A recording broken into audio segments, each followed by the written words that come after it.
Ramonas. They've been telling us for years what a catastrophe Brexit will be, and they've not been shy about it. They've arrogantly expounded on how they're absolutely right about everything. They've spent years deriding anyone who questions or disagrees with them as the most objectionable, ignorant, idiotic, xenophobic, racist, knuckle dragging morons imaginable.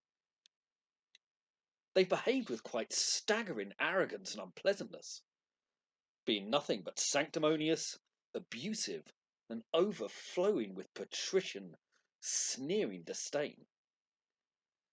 And they absolutely guaranteed us that when Brexit happened, the economy would collapse, Britain would be ruined, trade would grind to a halt, Kent would be a lorry car park, and we would promptly run out of food and medicine, leading to countless deaths.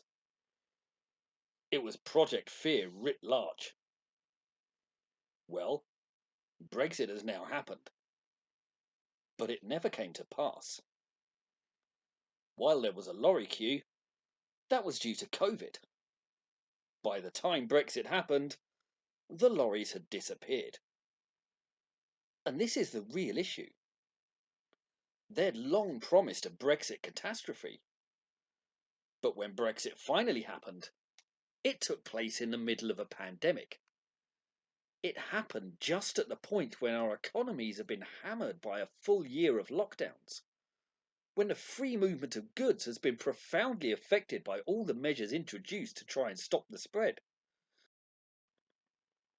But the long promised crisis still failed to materialise. In fact, the direct opposite has happened.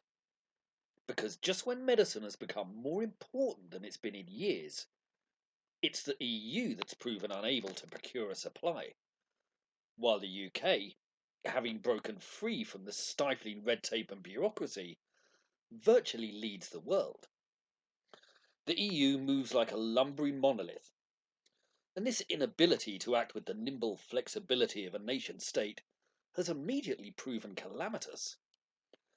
It will be EU citizens who will die, while Brexit has quickly proven to be saving the lives of those in the UK. But where's the humility of those Ramonas? Where's the regret and contrition for how wrong they've been? Where are the apologies to all the people they bullied and impugned for years? There are none. Their arrogance and self-righteousness is undimmed, as we all knew it would be. They're simply ignoring this crisis, acting like it doesn't exist, even while still loftily pontificating about COVID from their pristine ivory towers. In fact, they've been so desperate to prove that they were right that they're wailing how a single Belgian bike shop has said it now won't trade with Britain, and that someone in Holland had a sandwich confiscated. This is what it's come to: a sandwich and a puncture repair kit. So much for the Brexit apocalypse. My initial feelings on Brexit were that it didn't really matter, that a different trading arrangement would be reached, and that life would go on, like it did after the collapse of the Hanseatic League, and the League of Augsburg, and the Treaty of Utrecht. These are never the sort of events with truly lasting consequences. And the EU rather reminds me of the Delian League and Napoleon's continental system. If you know your history, you'll know that neither of those turned out terribly well. But after some thought, I came to the conclusion that the EU was something of a busted flush, and that the judgment of history would be that Britain got out at just the right time. After all, Italy, Spain, and Greece are all in the EU, while Norway, Switzerland, and Russia are not. Membership of the EU does not guarantee economic prosperity, while avoiding it is no barrier to fiscal success. But I admit, the consequences are hitting more rapidly than I expected, and the EU's reaction has also shown that leaving was absolutely the right course of action. The same is true with regard to fishermen. They face some minor hardship through Brexit, and many Remoaners have pounced on this as evidence that they were right all along. But the reason they're suffering at all is because the EU has screwed them over. That's not a reason to argue for staying. If a man is being hammered in a divorce agreement by his ex-wife, none of his friends would look at it as evidence that he should have stayed married to her. It would be taken as irrefutable proof that leaving the vindictive bitch was exactly the right course of action, even if he has to take a financial hit. And the EU is living up to the hell hath no fury stereotype too. A quick look at the data shows just how well the UK is doing on vaccinating its citizens now that it's freed from the stifling straitjacket of EU bureaucracy. The UK is rolling out the vaccine at more than 4 times the rate of any EU member state, and at virtually 6 times the rate of the majority of EU nations. By the latest figures, the UK had vaccinated nearly 8 million people. Yet Spain has inoculated well under 1.5 million. Italy, just over 1.5 million. Germany, a smidge over 2 million. Poland, just 1 million. The Czech Republic, just over 200,000. France, just a smidge over 1 million.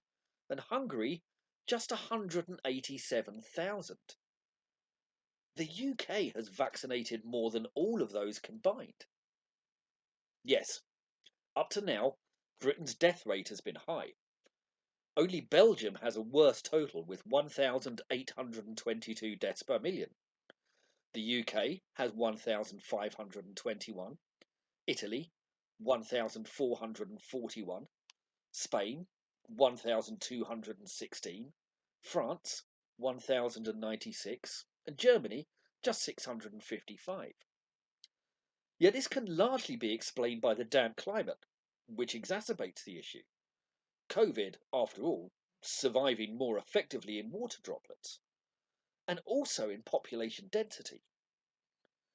Germany has 600.9 people per square mile. Italy has 521.4. France 300.4, and Spain just 243.5. Yet Belgium has 973.8 and England 1118.9. It's almost like there's some correlation. Those stats may well change as the UK continues to race ahead of the continent in the numbers inoculated, while the EU is still struggling to secure sufficient numbers of the vaccine. Their leaden-footed response also means they are refusing to pass some of the variants for usage, while Germany has barred the over 65s, the most vulnerable age group, from using the Oxford AstraZeneca vaccine.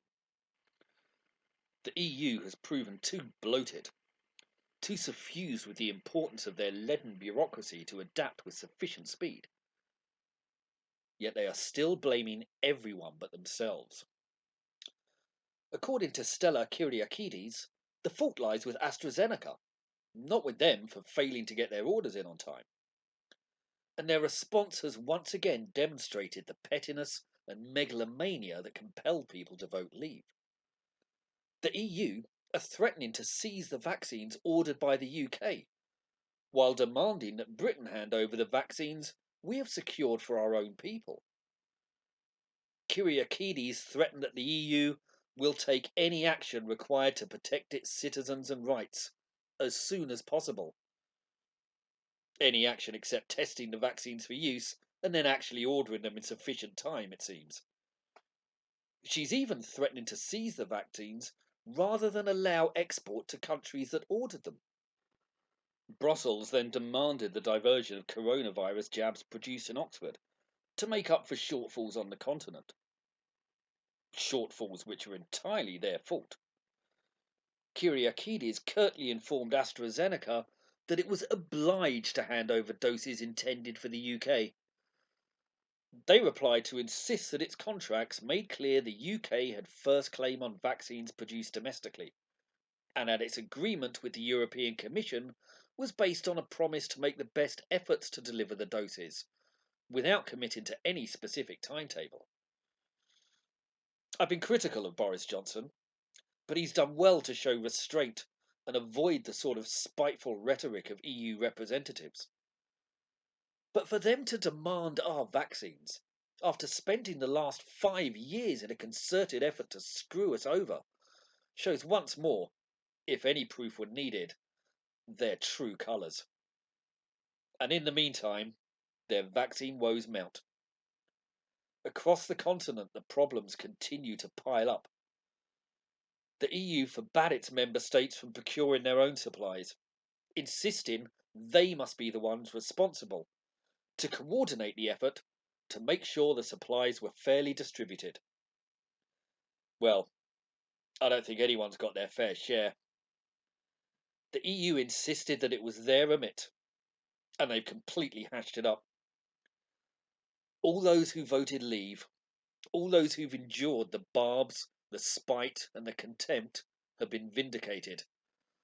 All those who were looked down on and abused as thick, racist fools can at least be satisfied that they took the right course. None of the Ramona's warnings came true. Britain goes from strength to strength, and the EU has been revealed as the ponderous, self-satisfied and spiteful monolith we suspected all along. None of its enablers will admit it, though. None of them can face the fact that they were wrong, even as the undeniable evidence continues to mount. They'll carry on being as arrogant and sanctimonious as ever.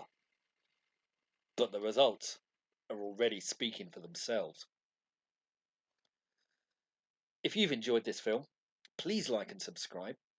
And if you're interested in these topics, I've written 2 books which go into them in extensive detail. They're called The Tyranny of the Left, and they're available on the links below.